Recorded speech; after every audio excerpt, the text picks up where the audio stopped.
today at Roanoke College. We're on day number 2 of the Mary Sue Copenhaver Institute as we begin our 4th keynote, Nurturing an Inspired Career. But most importantly, today I'm here as your guide to the mind behind Corwin's Teaching with Light, written by Dr. Pelletier Radford. And so with that, I'd love to pass it to Dr. Radford to introduce herself. Hi everyone, and Joshua, I'm just so honored to be interviewed by a pre-service teacher because as you know, you read my book and you know how I feel about pre-service and continuing service teachers interacting with each other. So I'm really happy to be here and very inspired by your passion to become a teacher. So thank you. Absolutely. And you know, that leads to a great point. What inspired you? What was your passion behind writing this book? I knew he was going to ask this question. That's like the typical author book question.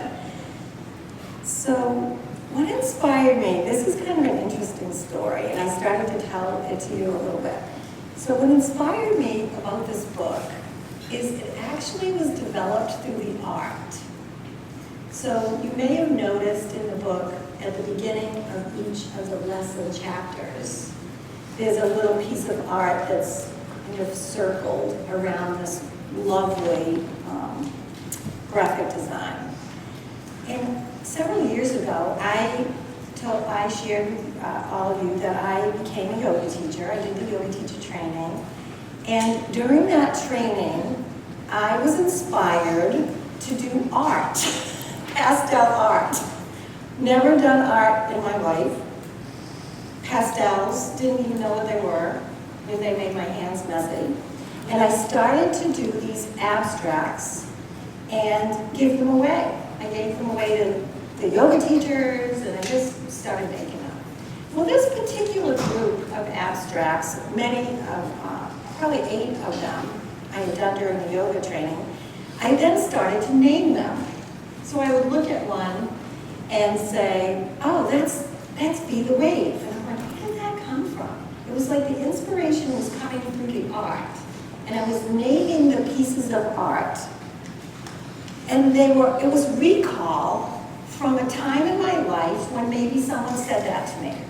It was literally inspiration coming through. And then I would look at another piece, well, follow your heart. I had done this heart one, and I was like, oh, follow my heart. And then Bloom Where You're Planted was a card that somebody had given me a long time ago when I was struggling. And they'd given me this card. So I laid them all out and I started naming them. And my sister was looking at them. She said, oh, this is a calendar. This is a card. This is this. And I was making note cards and books. And so the art actually had a life of its own before it became this book. And then one day, I was talking to my publisher, Corwin, who published my mentoring books that I love.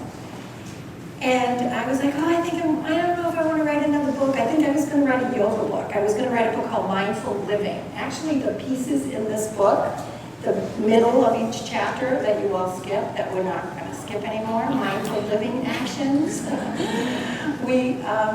That's the book I was going to write. It wasn't a teacher book. I was like, nope. I gotta move on. And she said, well, do you have any stories about when you were a teacher? Well, of course I have stories. But I had the art laid out, and this is true. I had jury duty. I had just talked to my editor. I had the list of these cards, Be the Wave, Face the Sun and the Shadows Will Fall Behind You, and I had these little art things. And I was sequestered for 8 hours in a jury, holding tank. And I had my notebook, and I was like, oh, she wants me to write a story. What kind of stories? And I'm looking at the cards, and I'm like, oh, total inspiration. I bet I have a story about facing the sun when the shadow, oh yeah, I remember when my friend gave me that card, and I was teaching. And the story of facing the sun, it was a troubling time in my life. I had personal issues with my family, and my father was dying of cancer. I was writing my dissertation. All of these life things, and this card was there, and the image was there, and I just wrote the story, literally.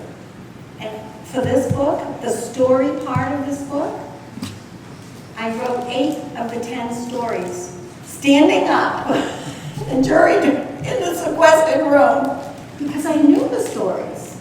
Like each of the images, the story was in me. I just never knew. I didn't think about it. I didn't think about the story, just like all stories are in all of us. But the art was the inspiration for the entire book, and I sent it into Corwin, and they saw the art, and they're like, this is going to be our first full color book, because we want the art to speak to the reader. And that's why I often say, when people are looking at the book, go to the chapter where the art or the color kind of resonates with you, and that's the one I'd like you to read first. So, kind of a long answer, but that's a true story. I love that. I think it really resonates with your whole reasoning for writing the book and being a guiding light for all teachers to come, whether it be pre-service or in-service, or even legacy teachers, to take away from your 10 lessons and really reflect and think about what stories they have or the stories they want to build from as they begin, continue, or finish out their careers. And you know, for me as someone who's pre-service, why it's so important is that it's a foundation. It gives something when you step into a classroom for the first time, which oftentimes is when you student teach for the first time, and you're like, have I spent the last 3 years of my life doing the right thing? Am I in the right place? Are the students gonna like me? Am I gonna do right by them? Is this where I'm meant to be? You can reflect on those different lessons and think, well, even if it doesn't feel like the right place at the start, bloom where you're planted, make the most of the experience. You know, you hear the horror stories of, oh, my mentor teacher and we just butted heads and we could never get along.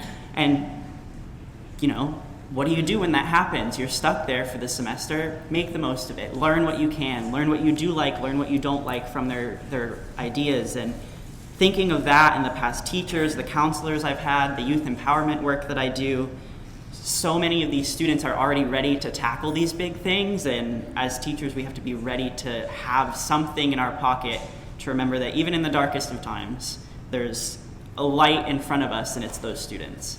And thinking about that is the true thing for me, reading your book, what made it most important.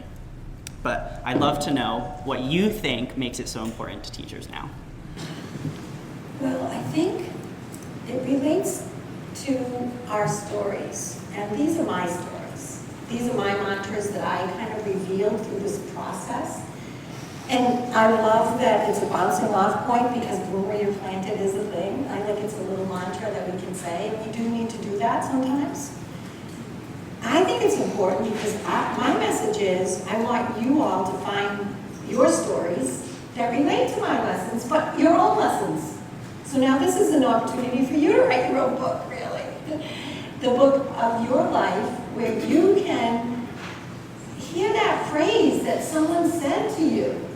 And that's what I want you to be jotting down. That's the inspiration.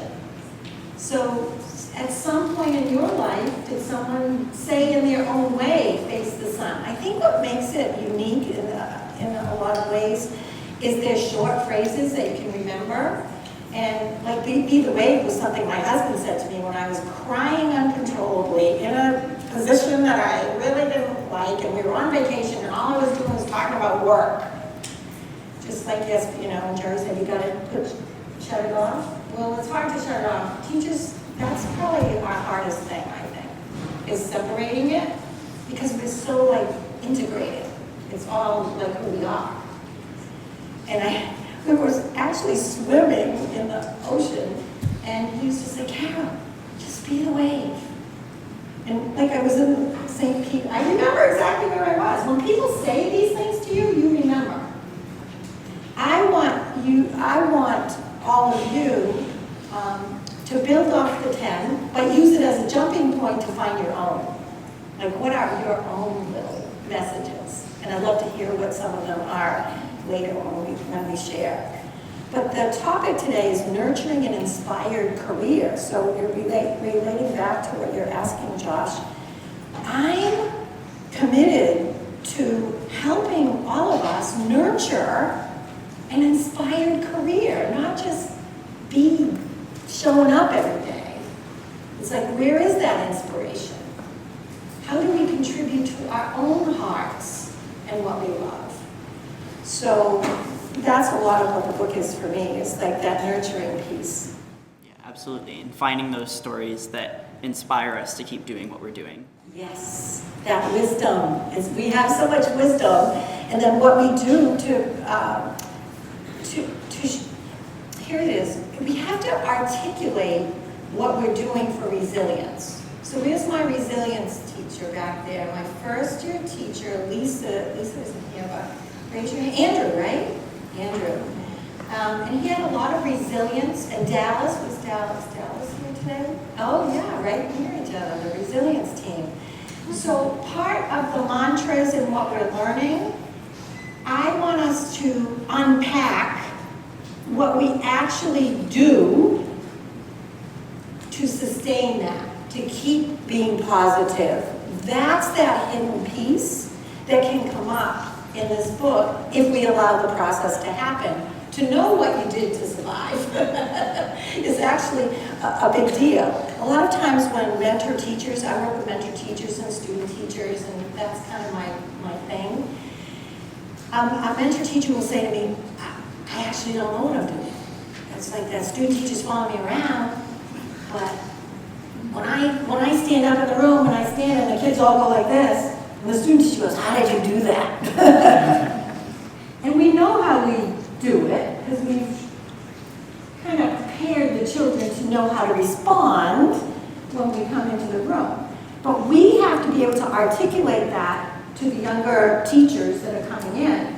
So it isn't just magic, because it isn't just magic, right? So this book is about revealing our wisdom and then sharing it to nurture an inspired career for ourselves, but others too, for the next generation. And that's why I'm just so happy to have a free service teacher in the mix here. Awesome, and I love that. Based on your stories, which of the lessons really resonates with you as your favorite? And it doesn't have to be overall. Favorite children, right? Favorite student. So the one that always pops up, and it's interesting, it's the one that you said as well, Bloom Where You Planted. So some of you read the book. So the Bloom Where Your Planted story is the story of when the school burned down. I was on a fellowship. I was at the high point of my career, on a fellowship, traveling around the state, doing student-teacher stuff, everything. And I start the fellowship, and the school literally burns down in August. And I have my whole fellowship year. I'm an elementary teacher. You know how Jerry talked about the lamination and all the stuff and all of the things you have? I had given it to some of my colleagues. Of course, it was gone. And when I came back, the teachers had to, they were in church halls and basements and everything during that year. But when I came back, there was a trailer in the back and there wasn't enough space because I wasn't there that year. And that's where I went, in the trailer. I'm not even connected to the school. So I go from like teacher of the year to the person, and I sobbed. I had like desks like with a little high school desk. Now I'm an elementary teacher. Like that's not gonna work for me. But that's all I had.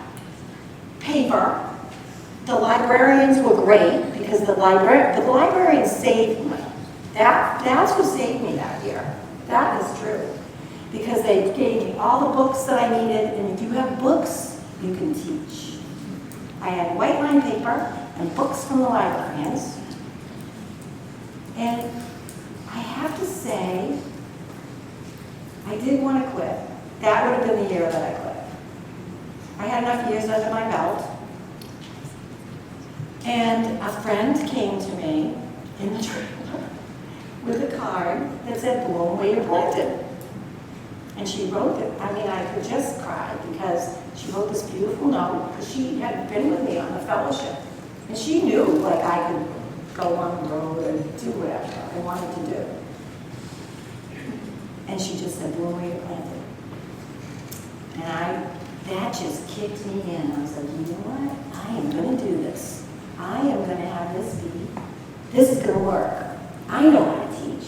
And it was just like the super third came out of me. From that's the mentoring though, from other people, the people around us. So oh my God, I had library books everywhere. I had cafeteria tables that they put in the trailer for the kids to sit. But the big inspiration from blooming, this was the outcome from it. The outcome was I had this 5th grader, Scott, who actually I discovered didn't know how to read because I was doing so much library book reading and I was sitting with the kid. I couldn't go anywhere. I couldn't go to the teacher's room. I couldn't go anywhere. So I was there all the time. And I started to notice that he was faking that he could read. You know how they do that? How the kids fake stuff. And they just go under that radar, nice kid, everything. And so I didn't want to say anything, but I had to start giving him different books from the library, more picture books, and I was trying to see where his vocabulary was. And where are the 1st grade teachers? Kindergarten, 1st grade, 2nd grade, anybody in here? Oh my God, how do you teach somebody how to read? I didn't know how to do that. I was like, this is like magic or something. And that Scott, I watched him learn how to read. It was, I don't even know how I would have just called it magic, but it happened from the books, And at the end of the year, I remember walking, I was a walker, I walked every day, blah, blah, blah, and we had a big book contest and reading, and that's all we could do. And that's all there is actually to do. And he's driving by in a car, and he waves outside the window, and he's like, Mrs. Pelletier, Mrs. Pelletier! And he's screaming, I just read my first book! Oh my God, my girlfriend and I was like, I had tears. Because he knew that he didn't know how to read, but he wasn't going to say anything. And I still get the goosebumps today. And that's what I remember from blooming where I was planted. If I had left, he never would have learned. And you know what? Oh my God, I forgot this part of the story. Come back to me. He went on to become a teacher. Because it was like, because he's 10. So like 8 or something years later, at some alumni event, he's like, hey, Mrs. Payne, I became a teacher. Thank you. Oh. So that's how we interact. So these stories are deep. You have these stories too. You have them. My goal in this book, to nurture and inspire a career, is to give you permission to unpack the story and then articulate it like I'm doing. Like I know you. Who would think I'd be sharing this story? Hundreds of people. But it's important. This is important. I agree. Thank you. Of course. And I think you're absolutely right in that it's so important. And for me, that resonates with what ended up being my favorite lesson, which is be the ripple. Or be a ripple. Okay. And thinking about just being here in this room, I spoke with Professor Corwin yesterday. When I stepped in initially, so many people, for the past 2 years, going through a pandemic, how many people did you really see on a daily basis? If, at least on a college campus, things were socially distanced, we were online for classes. And to think about all of that and to think about all of us coming together here at the Institute, how much impact every single one of us can have off of your stories, off of Gary's stories, off of Kelsey's talk later today, knowing that each one person, if we do one small thing when we get home, how much of a tidal wave of impact that could really end up being if each one of us just makes that small ripple. And thinking of that within the Roanoke Framework of one of our pillars being service makes my heart happy because that's why I came here in the first place. I love that. And pay it forward, that's less than 10 of the book. It's service, it's pay it forward. That's why we're teachers. That's what nurtures us, and then we nurture others. Okay, so we're going to unpack some of your stories. Who's willing to share a little follow your heart nugget from what story that you made up? Yes. Yeah, I'll share mine. So follow your heart. I have 3 things. If you don't, your mental state of serenity could be hurt. 2, do so, but don't act immediately. Talk to friends, family, and mentor first. And last, do so, but accept that the outcome may not be the way you planned. Stay open-minded. Ooh, wow, look at the insight. And goosebumps. What are your names? My name is Ryan. Ryan, thank you for sharing. Thank you, Holy Hearts. Okay, bloom where you're planted. Stand if you got bloom where you're planted. Oh, there's more of you. I counted the cards. Yeah, I know it's out there. Who from bloom where you're planted has like a different story that they're willing to share, or their insights from bloom where you're planted? I'll share.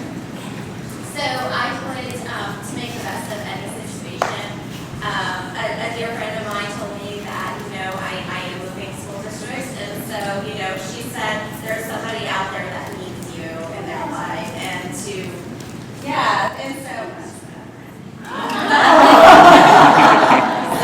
it just really resonated with me, and, I enjoy and I love what I do, and I will do that all over. I love that. And that's it. The podcast, you have to listen to. I think that's the podcast with Tammy, and she wants to switch grades, and the principal tells you how to switch. And I love that is a way to approach it. That it's our reason, and somebody needs your teaching talents. Thank you, bloomers. Thank you. All right. So what's next? I don't know. Be a lamp. Be a lamp. Thank you. Yeah, keep me on track. Stand if you'll be a lamp, not a mirror. Be a lamp, not a mirror. Oh yeah, there's more. So that story is my friend Carol. So I have a best friend, Carol, and she's dark hair. I had dark hair, she had blonde hair. So we'd walk around town, chatting it up every morning at 5:30 before work. And she's the one that kind of gave me that inspiration of treating people with respect and not mirroring back when everybody was negative and trying to integrate. And she passed away 25 years ago, but it's just like she's always with me. I feel like she's here today because I keep her words going. Be a lamp, not a mirror. So who is going to share from this group? Who's called to share? Yes. I'll share. One of the things that I talked about was just a lot of the training that we had as educators many years ago, the Ruby Payne training, where we really were stereotyping people from poverty quite a bit. And when we're approached by people who talk about parents that don't care, they don't care about their kids, they don't ever come to school, they don't come to parent-teacher conferences, and to challenge that, just to remind them that every parent cares about their child and cares about their success. And there are a lot of reasons why people can't make it to school. So just making sure that we're putting those messages out there, not jumping on the bandwagon. Thank you so much and Ruby, she was a great influencer. Thank you all for, yes. It is part of being a lamp, not a mirror, is finding a way to articulate something that doesn't like hurt the other person, but allows me to say my voice. So I can remember, and Jerry talked a little about this with the gossip. And I got hired at a university, and all the guy was talking about the dean. The dean always gets, something, or Matt Leslie. She's just too darn nice, whatever. People can find things about people that are even positive. And I remember being new faculty, new administrator, and not wanting to get drawn in, but wanting to be part of the group. And it's a defining moment for each of us when we have to make a decision of where we line up.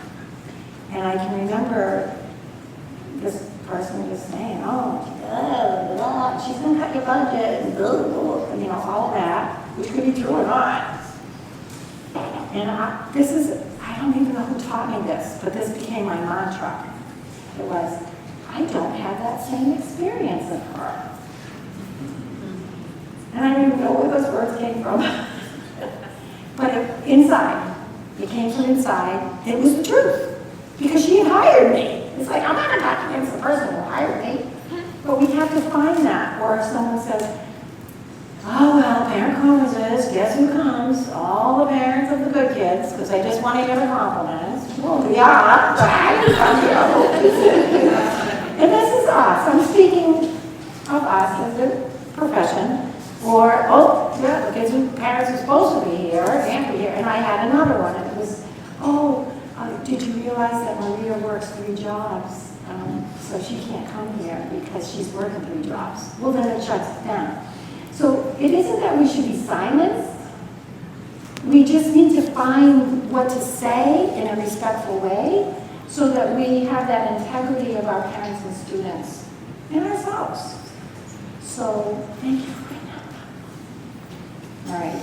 Face the sun and the shadows will follow behind you. Stand up. If you got that one, nobody wants to do that one now. So face the sun and the shadows will fall behind you. Who feels they would represent their story might help all of us to, yes, thank you. So I struggled with a lot of health problems when I was younger, and so a lot of people would tell me, you can't do this with my career path, and so I kind of got to the point where I pushed back and said, I can be a teacher, and so for me, facing the sun and my shadows that fall behind me is, always being confident and positive with myself, because I always think, my students, my kids are looking at me, and if I'm positive and confident myself, then they will be confident in themselves as well. So. Thank you so much for sharing that. And so many kids have health problems too. People have health problems. If they see their teacher facing that, and that's that unpacking piece. See, we just become these superheroes and we do everything. We don't stop it long enough to actually articulate what we're doing. And that's what this message about, this session is about. Be a ripple. Okay, you ripplers. Let's see if we got ripple card. Who chose to do it, even if they didn't get the card. Who's rippling? Who wants to share? Yes. I just talked about being positive all the time, and it goes through the teachers in your building, and as long as you stay positive, it ripples to everybody else. They know not to bring the negative around you because you're going to be positive, and I think it also works with our students. We have to be enthusiastic and excited about what we're teaching, and that ripples to all of our students and gets them excited about anything. I love that. Thank you. Ditto. Yes. So we choose what we choose to ripple, and this doesn't mean we're always positive, but we're rippling respect or integrity and the values that we think are really important. But you said something about content. Madeline was my partner yesterday, and she talked about having a teacher who actually was excited about the content, and I've been talking with Josh about this. And I want to kind of underscore it a little bit because I'm a real pedagogy person, engaging, blah, blah, blah, but it's all about the content, too. The bottom line is we're all engaging so that the kids will learn the content, the math, the science, and to educate them around the skills that they need, but this is the way we trick them into it. Right? And we have to do that because that's how the brain works, just like with you as well, right? With all of us as adults. So the teacher that made Madeline excited about her content, the English teacher, right? And she was firm but fair. She wasn't the ripply positive kind of teacher, but she was very respected by the students because she had a passion for what she was teaching, that content. So there has to be that substance behind it, and we have to keep remembering that part as well. It is what it is. Oh my God. It is what it is. And how do we know when to shut up and move on? No one from the side? Oh, come on. Yes, I'm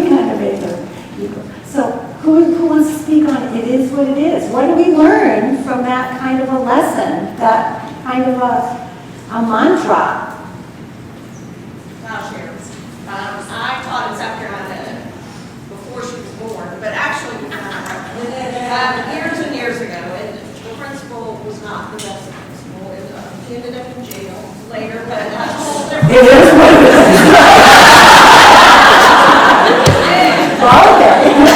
Last day of school every year, there were 12 first grade teachers, and he would give you a basket, and everybody picked a number out of the basket, and if you got number 1, then your class was the top of the class. If you got 12, it was the bottom. And so I got it. So that was the last day of school, so that you had all summer to think about these kids. Anyway, I get 12. And so all summer I'm thinking, I just don't know if I can do this or whatever. Anyway, it was a class that I went on to second grade with that year. But anyway, the kids were all retainees. They had all been retained in either kindergarten or first grade. And it was the best class I ever had. It was amazing. They are nurses and teachers. Wow. And everything. So it is what it is, but then sometimes I hurt time. Yes, yes, from what we learned from that. Nice, big learning. Be the wave, okay, my wave. All right, be the wave, be the wave, be the wave. Who's gonna share a be the wave story? Yes. So I teach in a project-based learning environment, and I am a co-teacher. And my co-teacher joined me 4 years ago, and she's the best person I've ever worked with. And she's one of my best friends, and she let me know that at the end of this year she is leaving, which was very sad for me. And I'm thrilled for her to move on, but very sad that I won't get to have her anymore. And part of me wants to hang on to what we had because I loved it so much, but I realized that I have to be the wave and move forward, because 4 years ago she was a random hiree that I got stuck with that I didn't know how it was going to go, and it ended up great. So who's to say that the wave won't take me somewhere positive?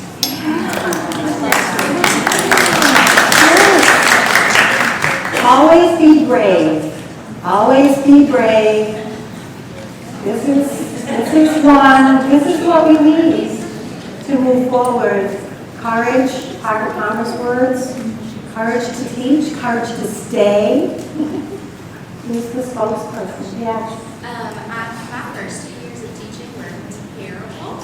That first year is always hard anyway, but in West Virginia at that time we were going through a lot of legislative changes and issues, and my administrator at that first school just thought that I was young and dumb and didn't know anything and could just take advantage and just push things our way, and it was really difficult. And so I decided at the end of that second year to just be brave and say, I'm going to move to a new school. I'm going to try something else. And I found a new administrator that was fantastic and just helped me learn and grow, and I met my people, and it was wonderful. Thank you.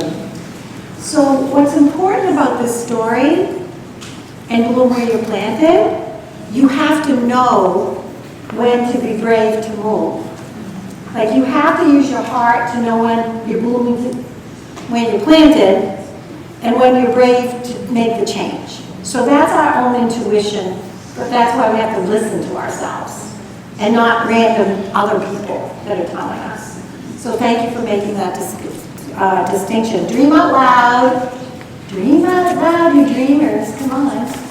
All right. All right. So this is the articulation of what we think about and what we dream. So who wants to share? Yes. So when I was working on my dissertation, I didn't have much time to work on anything else or watch TV, and I started watching YouTube videos for like 15 minutes as a reward. And so I was watching sailing videos, and I knew nothing about sailing. So my dream was to learn how to sail. So after I finished the dissertation, as another reward, I started taking sailing lessons with the Women's Sail Camp, and on those January, because I didn't know how to sail at the time, and so I'm still learning. And but for me, it kind of resonates with what we learned yesterday about work-life balance. So when I'm out on the water, I do not have my cell phone on because it will probably fall in the water. But so it's a good work-life balance, and it's a dream come true for me. I love that. And our whole life doesn't have to be about teaching and working, though we all love it, and we're all geeky teacher types. Yes. That's when I go forest bathing, you know? And I can tell you forest bathing is, you know, take your clothes off in the woods, right? It's walking through the woods and just enjoying nature, but we have to dream it and say it, and then it happens. And the final one, pay it forward. Pay it forward. If you got pay it forward, stand please. The culminating lesson of the book, but not of your life. Who's the spokesperson for pay it forward? Yes. So I'm nowhere close to retiring or anything like that, but I absolutely love to have student teachers in my classroom.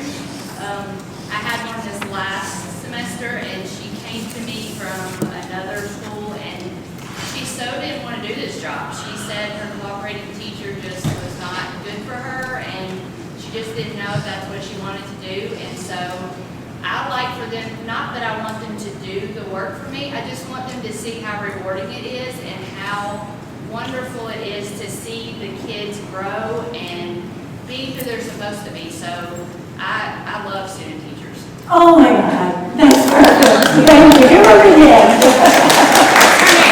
So here's the message. You don't have to be retired to pay it forward. We pay it forward now every day. We just pay it forward from where we are. And I'm a legacy teacher, so I'm paying it forward from where I am. So that's my message, but thank you for saying that. Because that's my first love with these student teachers. And I still love them. I still love them. All right, we're back to our podcast. Thank you for participating fully in this. Awesome.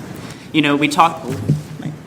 Might help if I turn this on. We talked a lot about, you know, when it's time to make the decision to decide whether you bloom where you're planted or be brave and move on. And our theme this year at MSCI is to rekindle the spark. What advice do you have for our teachers, our administrators, or other staff who are here with us today or listening online who feel burnt out, feel unappreciated, and just plain tired of doing the hard work that teachers do every day? So this is a tough one because I feel so burnout is different from stress, right? And Kelsey will go into this and talk a little bit more about that. And the people that are here, I would probably say we all experience stress, like you nervous. There's different levels of it. It's the people in your buildings that may feel this, you know, the burnout, the stress, the demoralization. And actually, I'm going to put up a slide. Brenna, can you put up a slide about morale? So Jean Mayeroff wrote this quote many years ago, and I have carried this around with me since I worked with student teachers, and this is what I believe we all need to be doing. Jerry talked a lot about this. I talk about it in a different way. Kelsey will do her kind of take on it. But it is about our morale, and it's about the people on the job. I'm not so much into recruiting the best and the brightest, and I, of course, want that. I say let's make an investment in the people we've already hired. And that's you. Now, you're our leaders, though, because I anointed you yesterday. So the leaders, now we're responsible for helping others and being awake to seeing who might be a little more than stressed and leading to burnout and talking about leaving. So just like the Pay It Forward teacher that just shared with the student teacher, I love the way you said, I want her to see the joy in the students, like the students got when he learned how to read. Oh my God, I remember that for decades. The joy in the teaching part, because that's why we chose to be teachers. So my advice for us in this room, and then advice for the people around us, so I'll say it this way. Focus on your strengths. So Dallas, resilience, we know the strengths that came up in the meditation yesterday. Always focus on your strengths. Focus on your growth, our growth. We're so anxious to do the next thing, and myself included, that I don't pause and say, look at what I've done. Like, I'm up here on the stage doing a podcast live, instead of the next thing. So taking that growth, and then it's focused on you, us, the sailing, the horse bathing, the massage, the binging, watching, whatever. It doesn't matter. But articulating that that's for me. Like, I want to do this for me. This is a me thing. And I think those three things for us are really good advice. But then looking around, if people are burnt out, that's different. That's when we have to know, do we need extra help? Do I need it? Things go beyond a mentor. So I have actually one of my podcasts, I'd like you to listen to him. He's actually in the Dream Out Loud chapter, teacher from New York, Gerald Haskins. He was on my Teaching with Light book study. He just quit teaching, like January. He was a star teacher. I interviewed him for my podcast. I'm like, what happened? Health issues, panic attacks, couldn't do it. Took on too many things, didn't know how to say no. So there are issues where you do have to step away. And so he stepped away. He may come back, he may not, he may get in another role in education. But we have to help each other do that. Absolutely. And I think this directly ties in with the culminating theme of your book, in that us as teachers and teacher leaders, it's almost part of our duty in emulating the quote of helping those who are already on the job to share that light and help them recognize, here's the good you're doing for your students, or here's a place where you might be able to take a step back to help reinvigorate them in their career and finding their purpose again. Thanks. Can I share two of my projects? Sure. All right. So I came across this quote, and I mentioned this legacy teacher word yesterday, but I am inspired to see how we can together add continuing service to the developmental continuum that exists in all of our research that excludes all of us. So our research doesn't include anybody who retires. And John Dewey said this in like 1930. So I actually don't know why. I don't know why it's on me, but I'm inviting all of you to be part of it as part of celebrating legacy teachers as mentors. I'm not sure exactly, but if you're interested, come and see me, email me, I'll give you my email. And I'd like to move forward with finding a funder, creating a foundation or an institute for legacy teachers, so we can formally do these kinds of things with pre-service teachers and participate in conferences and not apologize for still wanting to come and be involved. So I don't have the answer, but anybody in the room who wants to play with me, that's one of my projects. And the other isn't here, but it's to create a book study for this book, online on Zoom, so we can stay connected, maybe through this conference, but I'm going to do it myself as well. So talk to Leslie and Karen if you say, hey, that might be a cool follow-up. We can stay together and get credits from the districts, perhaps. So district leaders come and talk to me, because everybody needs in-service credits, right? And why not get credit for talking about our stories, our stories and our mindfulness. So that's what I'm going to be up to next. Do you want to play with me too? Keep it going? Yeah. Sure.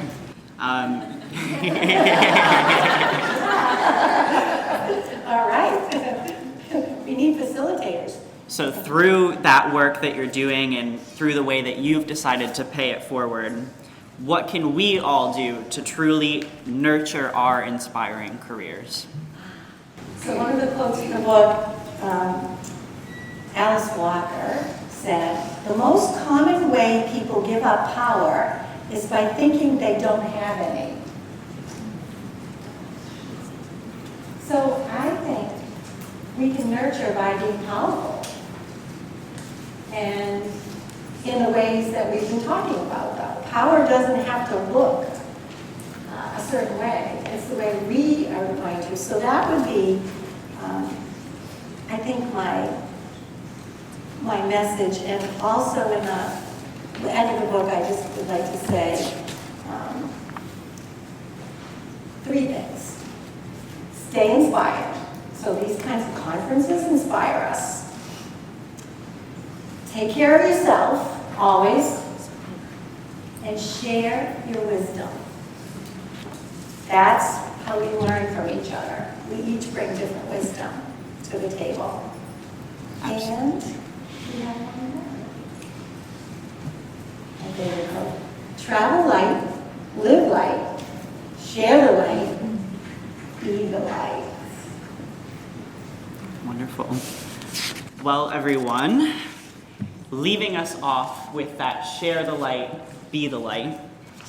As a chemist and scientist at heart, I hope that all of Carol's light energy and the wonderful wisdom she has shared with us today has been enough to warm your soul and rekindle your spark for your love for your education and the work that you're doing today and continue to do for the rest of your teaching careers and beyond. May her tips to care for yourself, your schools, and your students resonate and leave with you something to think about after this session today. I'd love to thank Carol for joining me today and carrying out her goal and taking time to mentor a pre-service teacher and welcoming me onto a stage to get a little bit of speaking experience myself. This concludes the live podcast with Dr. Radford, the author of Teaching with Light at the Mary Sue Copenhaver Institute in 2022, and I thank you all for joining us.